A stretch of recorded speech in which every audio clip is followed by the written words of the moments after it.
नमस्कार। उत्तर प्रदेश की खबरों में आपका स्वागत है। मैं हूं मनोज मानस। खबरों का रुख करेंगे उससे पहले देख लेते हैं इस वक्त की अहम सुर्खियां।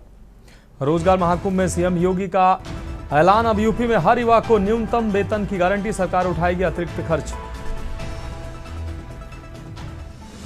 उपराष्ट्रपति चुनाव में उम्मीदवार बी सुदर्शन का सपा ने किया समर्थन। अखिलेश ने की अपील, सभी दल उन्हें करें वोट। अयोध्या परिक्रमा मार्ग पर 10,000 वर्ग फीट में बन रहा वैक्स म्यूजियम। रामायण के 50 पात्रों की दिखेगी झलक। बाराबंकी में रोडवेज बस ने श्रद्धालुओं की पिकअप को मारी टक्कर। 35 से ज्यादा लोग घायल, 10 की हालत नाजुक। यूपी की अयोध्या की यह घटना।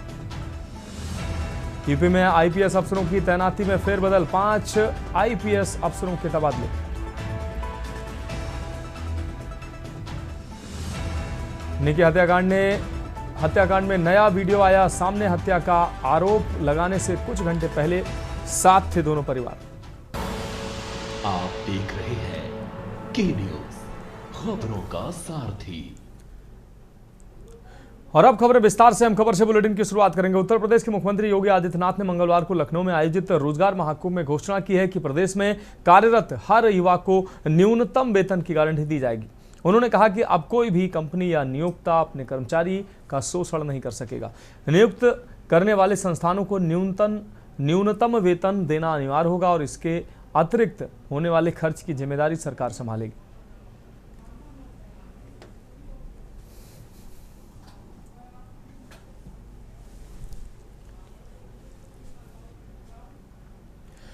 अब बढ़ेंगे अगली खबर की ओर। संभल जनपद के थाना चंदोसी क्षेत्रांतर्गत 16 वर्षीय किशोर का शव मिलने की सूचना पर पुलिस महकमे में हड़कंप मच गया। जानकारी मिलते ही पुलिस अधिकारी, आपको बता दें, पुलिस अधीक्षक संभल कृष्ण कुमार घटनास्थल पर पहुंचे और पूरे मामले का बारीकी से निरीक्षण किया। उन्होंने संबंधित अधिकारियों को घटना के शीघ्र खुलासे हेतु आवश्यक दिशा निर्देश दिए।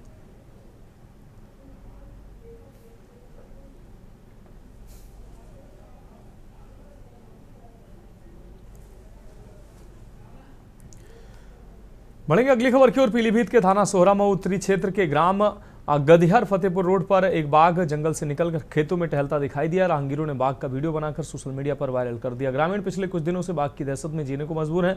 वन विभाग को जानकारी होने के बावजूद भी अब तक बाघ को पकड़ने में सफलता नहीं मिली है। ग्रामीणों में दहशत का माहौल बना हुआ है। वन विभाग की टीम को बाघ की तलाश में लगाया गया है। वन विभाग के अधिकारी जल्द ही बाघ को पकड़ने की बात कह रहे हैं। ग्रामीणों को सतर्क रहने की अपील की गई है।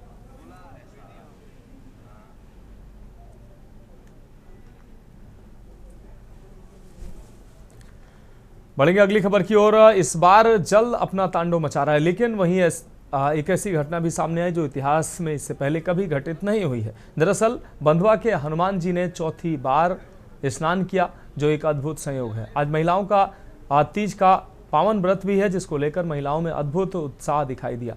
बाढ़ जैसे हालात होने के बावजूद भी पूरी श्रद्धा भाव के साथ प्रयागराज में गंगा मैया में पावन स्नान किया, आस्था की डुबकी लगाती नजर आई महिलाएं। लेकिन इसका दूसरा पहलू यह भी है कि शहर में भी पानी घुसा हुआ है। कई क्षेत्रों में हालात खराब हैं और यही स्थिति एक बार फिर से उत्पन्न हो गई है, जो अभी कुछ दिन पहले देखने को मिली थी। कुंभ नगरी प्रयागराज, जहां पर कुछ महीने पहले करोड़ों लोगों ने दिव्य एवं भव्य महाकुंभ में स्नान करने का सौभाग्य प्राप्त किया था, वहां अब सारे घाट जो है वो जलमग्न हो गए हैं। वहीं आपको बता दें कि प्रयागराज में गंगा और यमुना एक बार फिर अपने पूरे उफान पर हैं। गंगा यमुना का डेंजर लेवल लगभग 74.4 मीटर है, जबकि दोनों ही नदियां कुछ ही डेंजर लेवल से नीचे बह रही हैं। ये तो बहुत दिन से लग रही है। तो ये चौथी बार है जो हनुमान जी ने स्नान किया है? जी, ये चौथी बार है। तो इसके पहले कभी ऐसा हुआ है? इसके पहले ऐसे कभी नहीं हुआ। तो ये एक दुर्लभ संयोग बन रहा है। बहुत दुर्लभ है। अच्छा, तो विश्व कल्याण के लिए ऐसा लग रहा है कि जो हनुमान जी को चौथी बार नहलाया है गंगा मैया ने, आपको लगता है? विश्व कल्याण के लिए है। अच्छा, ये जो आप कल्याण होता है। मिठाई की दुकान आपकी वहाँ से यहाँ शिफ्ट हो गई? जी, पहले नीचे लग रही थी जी। अब जब वहाँ गंगा मैया ने बजरंगबली अपने पुत्र को स्नान करा दिया चौथी बार, अब यहाँ ऊपर दुकान लगने लगी। नहीं, ये पहली बार स्नान हुआ है हनुमान जी का जी, और हनुमान जी महाराज ये चौथी बार स्नान करके विश्व कल्याण के लिए साबित कर दिया है कि हनुमान जी महाराज विश्व कल्याण के लिए। इसके पहले भी स्नान हुआ था, लेकिन इतिहास में पहली बार ही स्नान चौथी बार हुआ है। प्रयाग का गौरव ही है जो हम लोग के सामने दिखाई दे रहा है। ये ऐसा क्षण बार बार नहीं आता है। बढ़ेंगे अगली खबर की ओर। कल से पूरे देश में गणेश चतुर्थी का त्यौहार शुरू होने वाला है। विघ्नहर्ता बप्पा का आगमन हो रहा है और लोग खासा उत्साहित हैं और जोर शोर से तैयारियों में लगे हुए हैं। ऐसे में हर कोई बाजार का रुख कर रहा है और मनपसंद गणेश प्रतिमाओं को खरीद रहा है। मंदिर और पंडालों में स्थापित करने की तैयारी में लोग दिखाई दे रहे हैं। अनेकों प्रकार की प्रतिमाओं से बाजारों में खरीदारों की भीड़ दिखाई दे रही है, जो इस बार 1 फीट से लेकर 10 फीट तक की मूर्तियां खरीदारों की पसंद बन चुकी हैं। इस बार बाजार में लगभग 12 किस्म की मूर्तियां देखने को मिल रही हैं, जिसमें मुख्यतः राम मंदिर वाली मूर्ति की ज़्यादा मांग बनी हुई है। वहीं दुकानदारों का कहना है कि पिछली बार की अपेक्षा इस बार बाजार में उतनी रौनक नहीं है, क्योंकि लगातार पिछले कुछ दिनों से बारिश हो रही है, जिससे व्यापार में खलल पड़ा है। लेकिन खुशी की बात है कि अब मौसम खुल रहा है और बाजार में रौनक दिखाई दे रही है।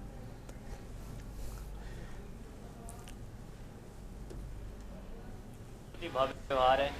गणपति जी सब शुभता के प्रतीक हैं। सब कुछ शुभ हो, उसी लिए हम लोग भी शुभता का प्रयास कर रहे हैं।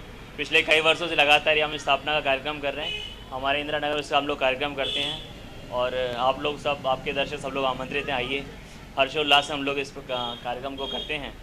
ढोल नगाड़े के साथ लेने आए गणपति जी को। बिल्कुल। मतलब एक जश्न या पार्टी या किस तरीके से मनाएंगे? देखिए, शुभता है, शुभता तो पूरे जोश से होना ही चाहिए।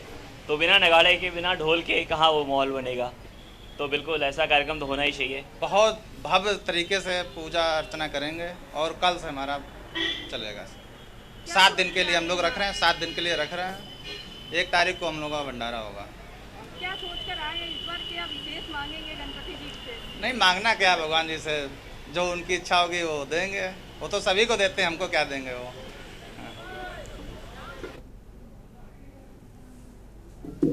गणपति बप्पा मोरिया, मंगल मूर्ति मोरिया। गणेश चतुर्थी को लेकर गणपति की जो प्रतिमाएं हैं वो बाजारों पर धूम मचा रही हैं। कानपुर के गोल चौराहे पर मैं खड़ी हूँ और यहाँ पर दिखा दूं, आप जहाँ तक देखेंगे वहां पर गणपति जी की जो मूर्तियां हैं उनकी दुकानें लगी हुई हैं। बाकायदे रंग बिरंगे नई नई डिजाइनों में, नए नए रूप में गणपति जी की जो मूर्तियां हैं वो यहाँ पर आपको दिखाई देंगी। देखिए कितने सुंदर सुंदर है, रंग बिरंगा कलर है, स्पार्कल वर्क है और लोग, क्योंकि कल से गणेश जी की स्थापना होनी है, उसको लेकर बेहद उत्साहित है और कहीं न कहीं इन्हीं मूर्तियों को अपने घरों में और अपने मंदिरों में ले जाकर लोग स्थापित करेंगे। मेरे पास प्लास्टर ऑफ पेरिस की हैं जिनमें मिट्टी मिक्स है। पेवर मिट्टी की मूर्तियां आदमी कीमत नहीं दे पाता, खरीद नहीं पाता है, तो इस कारण में जो हम लोग हड़ताल बनाते हैं जिस तरीके की, उस तरीके की मेरे पास 1 फुट से लेकर 11 फुट 10 फुट तक की मूर्तियां हैं। अच्छा, जो ग्राहक है, जो कस्टमर है, उनका क्या रुझान है? कितनी भीड़ आ रही है और क्या लगता है इस बार कितनी मूर्तियां आपकी बिक जाएंगी? अब दीदी मौसम को देखते हुए हालात तो यही नजर आ रहे। पब्लिक तो संडे को आई थी, लेकिन पानी की वजह से पब्लिक रुक नहीं पाई है और सब चले गए थे उस दिन, क्योंकि हम लोगों को पानी की वजह से बहुत नुकसान और लॉस हो रहा है। जिस तरीके की मार्केट चलनी चाहिए थी उस तरीके का माहौल नजर नहीं आ रहा है। कहीं महंगाई का भी असर दिखाई दे रहा है? और आपके पास किस रेट से लेकर किस रेट तक की मूर्तियां हैं? महंगाई का दीदी कोई असर नहीं है। महंगाई तो दिन पे दिन बढ़ती है, लेकिन मूर्तियों में कोई महंगाई नहीं है। बप्पा की कोई कीमत नहीं ले रहे हैं, उनकी विदाई का केवल निझावर लेते। मेरे पास 1100 रुपए से लेके 9,500 रुपए तक की मूर्ति है, जिनमें 2100, 3100, 4100, 5100, 6100, 7100 हर रेंज की हैं। तो लोग आ रहे हैं दीदी। आज भगवान की दुआ है तो मौसम थोड़ा साफ है, तो पब्लिक आज अगर निकलेगी तो हम लोगों का जो बप्पा बैठे हुए हैं, विराजमान है, इनको हम विदाई करें और हम लोग थोड़ा सुकून दे, इनकी सेवा करने का मौका दें लोगों को। 2-3 महीनों से ये कारीगर हैं जो मूर्तियां बनाना शुरू कर देते हैं और बाकायदे देखिए कितनी सुंदर सुंदर यहाँ पर बप्पा की मूर्तियां हैं, इनकी स्थापना करते हैं। तो बाजार जो है वो पूरी तरीके से सज चुके हैं। जो दुकानदार हैं उनको ग्राहकों का इंतजार है, क्योंकि मौसम बदल रहा है और ऐसे में कहीं ना कहीं मौसम के कारण दुकानदार जो है वो चिंतित हो चुके हैं, क्योंकि ग्राहक कम आ रहे हैं और उनकी जो मूर्तियां तैयार है उस पर कहीं ना कहीं महंगाई के साथ साथ मौसम की भी जो हरकत है वो दिखाई दे रही है और उनको डर सता रहा है कि इस बार उनकी जो मूर्तियां हैं ये पूरी बिक सकेंगी या फिर नहीं। कानपुर से के न्यूज के लिए सारिका गुप्ता की रिपोर्ट। अगली खबर का रुख करेंगे। खबर झांसी से है, जहां शहर के इलाहाबाद बैंक चौराहा के पास स्थित अंग्रेजी शराब व ठंडी बियर की दुकान पर आबकारी आयुक्त उमेश चंद्र पांडे के नेतृत्व में छापेमारी हुई। सहायक आबकारी आयुक्त प्रवर्तन मनोज कुमार मनोज सिंह यादव की मौजूदगी में आबकारी निरीक्षक मनोज कुमार श्रीवास्तव सहित टीम में शामिल अन्य स्टाफ ने दुकान की जांच पड़ताल की। आबकारी आयुक्त ने बताया कि शुरुआती जांच में कोई अनियमितता नहीं मिली, लेकिन अभी अभिलेखों से मिलान जारी है। कहीं कोई गड़बड़ी मिलने पर दंडात्मक कार्रवाई की जाएगी। जा रही है, इसमें ऐसा अभी तक तो कुछ नहीं मिला है, हम लोग देख रहे हैं और ये देखते हैं कि जो माल सप्लाई हुई है वही ये लोग बेच रहे हैं, कोई चेंज तो नहीं है या कोई रेट ज़्यादा तो नहीं ले रहे हैं, इसी का वो देख रहे हैं हिसाब इनका, उससे मिलान कर रहे हैं। अभी तक कुछ नहीं मिला है, आगे अगर कुछ मिलेगा तो कार्रवाई की जाए। हाँ, आज ये है इलाहाबाद बैंक चौराहे की अंग्रेजी शराब और बियर की दुकान है जी। आज है हम हैं डिप्टी एक्साइज कमिश्नर झांसी और सहायक आबकारी आयुक्त प्रवर्तन है और एक इंस्पेक्टर है मनोज कुमार श्रीवास्तव। बढ़ेंगे अगली खबर की ओर। खबर बाराबंकी से, जहां हाथ में हथियार लिए राहगीरों को लूटने वाले एक 7 लुटेरों को हैदरगढ़ पुलिस ने गिरफ्तार कर लिया है। पकड़े गए बदमाश की पहचान राम बिहारी के रूप में हुई है, जो अपने साथी उमेश के साथ मिलकर राहगीरों से लूटपाट की घटनाओं को अंजाम दे रहा था। राम बिहारी को तब पकड़ा गया जब उसने 3 दिन पहले एक महिला और उसके भाई से मोबाइल फोन और मंगलसूत्र लूटकर फरार होने की कोशिश की। पुलिस ने बताया कि राम बिहारी पर पहले से ही 5 मुकदमे दर्ज हैं। पुलिस अब उसके फरार साथी उमेश को ढूंढ रही है। इस गिरफ्तारी की जानकारी अपर पुलिस अधीक्षक दक्षिणी रितेश कुमार सिंह ने प्रेस कॉन्फ्रेंस में दी। इस दौरान क्षेत्राधिकारी संगम कुमार और समीर कुमार सिंह भी मौजूद थे।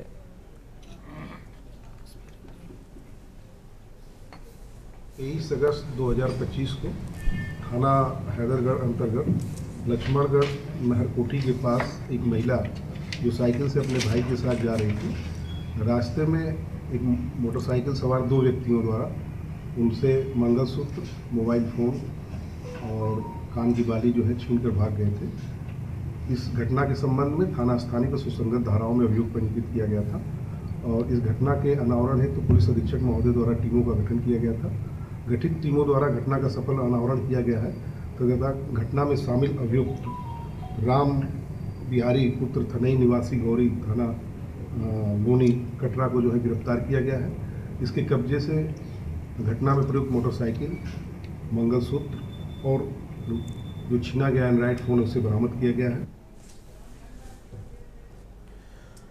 फिलहाल खबरों में वक्त एक ब्रेक का, जल्द हाजिर होंगे। आप देख रहे हैं के न्यूज़, खबरों का सारथी। ब्रेक के बाद उत्तर प्रदेश की खबरों में एक बार फिर से आपका स्वागत है। रुक करेंगे अगली अहम खबर का। रायबरेली जिले के पूरे अचली गांव से एक हैरान करने वाली घटना सामने आई है। 37 वर्षीय महिला अपने 22 वर्षीय भांजे उदयराज के साथ फरार हो गई। बताया जा रहा है कि महिला अपने 7 बच्चों को घर में बंद कर 3 लाख रुपए नगद और जेवरात लेकर भागी है। पीड़ित पति राजकुमार, जो दिल्ली में माली की नौकरी करता है, उसने पुलिस को तहरीर देकर न्याय की गुहार लगाई है। राजकुमार की पत्नी 2 अगस्त को दिल्ली से रायबरेली आई थी। प्रेमी भांजा उदयराज हैदरगढ़ थाना क्षेत्र के देवेचा मजरे लाही का गांव का निवासी है। पुलिस मामले की जांच में जुटी है।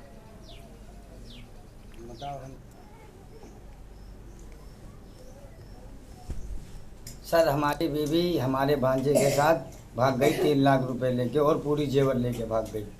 आपके कितने बच्चे हैं? हमारे 7 बच्चे हैं जी। अब कैसे क्या होगा? अब सर, हमने तो पुलिस में कंप्लेंट भी दी है, लेकिन हमारी कोई सुनवाई नहीं हुई। बुलाया गया, बस छोड़ दिया है। कौन बुलाया था आपको? कोतवाल साहब। जब हमने उनको रिपोर्ट दी तो कोतवाल साहब ने बुलवाया था उनको, वो भी आए थे। फिर उनको कहा कि हो जाएगी जेल और तो तुम जाओ घर। हम चले आए घर, तो उन लोगों को भी भेज दिया घर।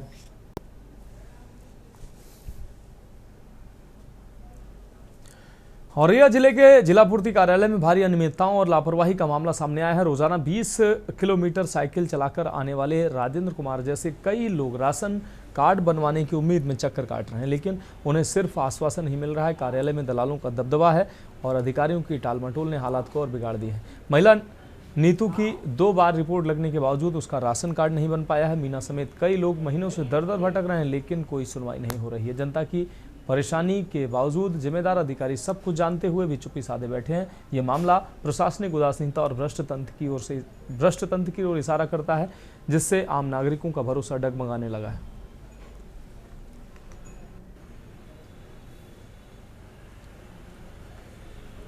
लखनऊ के वृंदावन योजना स्थित एल्डिगो सौभाग्यम अपार्टमेंट में सोमवार देर शाम एक बड़ा हादसा होते होते टल गया। अपार्टमेंट की ब्लॉक 11 की लिफ्ट अचानक खराब हो गई, जिससे उसमें सवार 3 लोग करीब 20 मिनट तक फंसे रहे। फंसे हुए लोगों में एक बुजुर्ग और एक किशोर भी शामिल थे, जिनकी घुटन और घबराहट से हालत खराब होने लगी थी। घटना के तुरंत बाद लिफ्ट के भीतर से SOS अलार्म और मोबाइल फोन के जरिए मदद की गुहार लगाई गई। अपार्टमेंट के निवासियों और सुरक्षा कर्मियों ने फौरन कार्रवाई की और एकजुट होकर लिफ्ट का दरवाजा तोड़ा, जिसके बाद तीनों लोगों को सुरक्षित बाहर निकाला जा सका।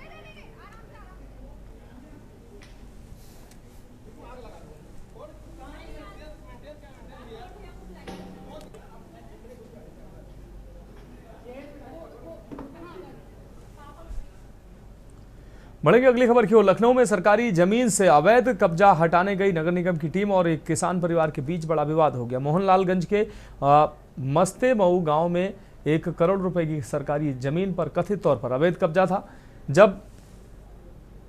जब टीम इसे हटाने पहुंची तो किसान परिवार ने इसका विरोध किया। सोमवार को नगर निगम की टीम नायब तहसीलदार रत्नेश श्रीवास्तव के साथ अवैध अतिक्रमण को हटाने के लिए पहुंची थी। आरोप है कि इस दौरान नायब तहसीलदार ने किसान राम मिलन को थप्पड़ मार दिया, जिसके बाद किसान के कान से खून निकलने लगा, जिसके बाद किसान परिवार की महिलाएं अधिकारियों और कर्मचारियों से भिड़ गईं।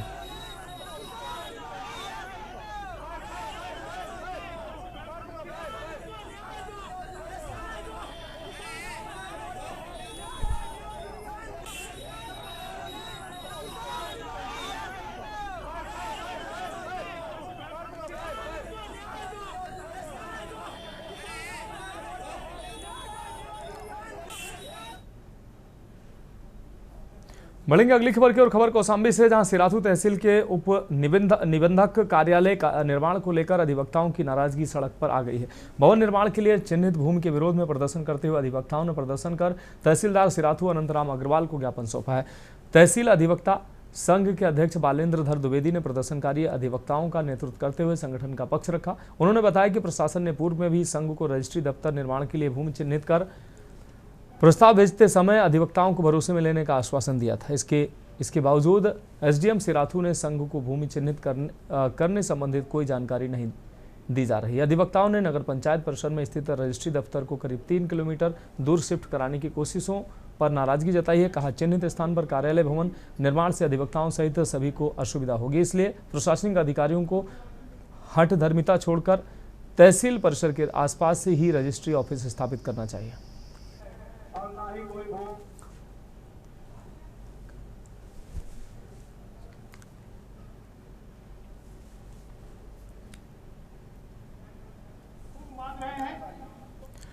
कासगंज में समाजवादी पार्टी के सांसद देवेश शाक्य ने जिला कलेक्ट्रेट में मीडिया से बातचीत के दौरान चुनाव आयोग पर गंभीर सवाल उठाए हैं। उन्होंने कहा कि अखिलेश यादव द्वारा वोट चोरी के आरोपों पर आयोग को जवाब देना चाहिए, लेकिन आयोग ने एफिडेविट की मांग कर मामले को टाल दिया है। साक्य ने बताया कि 2022 में सपा अध्यक्ष ने 18,000 एफिडेविट दिए थे, जिन पर अब तक कोई कार्रवाई नहीं हुई है। उन्होंने चुनाव आयोग की हठधर्मिता पर नाराजगी जताते हुए कहा कि जनता अब समझ चुकी है और जवाब देगी। वहीं पूर्व विधायक पूजा पाल के बयान पर भी उन्होंने प्रतिक्रिया दी है, इसे राजनीतिक षड्यंत्र करार दिया। उन्होंने दावा किया है कि पूजा पाल से बयान दिलवाया जा रहा है और इसके पीछे कौन लोग हैं ये सब जानते हैं। आयोग की जो मंशा है, अगर कोई आरोप लगाता है तो आरोप का उन्हें जवाब देना चाहिए। जवाब न देकर जिस एफिडेविट की उन्होंने मांग की है, हमारे समाजवादी पार्टी के राष्ट्रीय अध्यक्ष आदरणीय अखिलेश यादव जी ने 2022 में 18,000 एफिडेविट दिए थे, जिनका अभी तक कोई संज्ञान नहीं लिया गया। ये बड़ा दुर्भाग्यपूर्ण है कि जिस तरह से चुनाव आयोग अपने हठधर्मिता लगातार बरकरार रखे हुए है और निश्चित तौर पे अब जनता जान चुकी है कि ये वोट चोरी से सत्ता हथियाते हैं और इस बार इनको जवाब देंगे।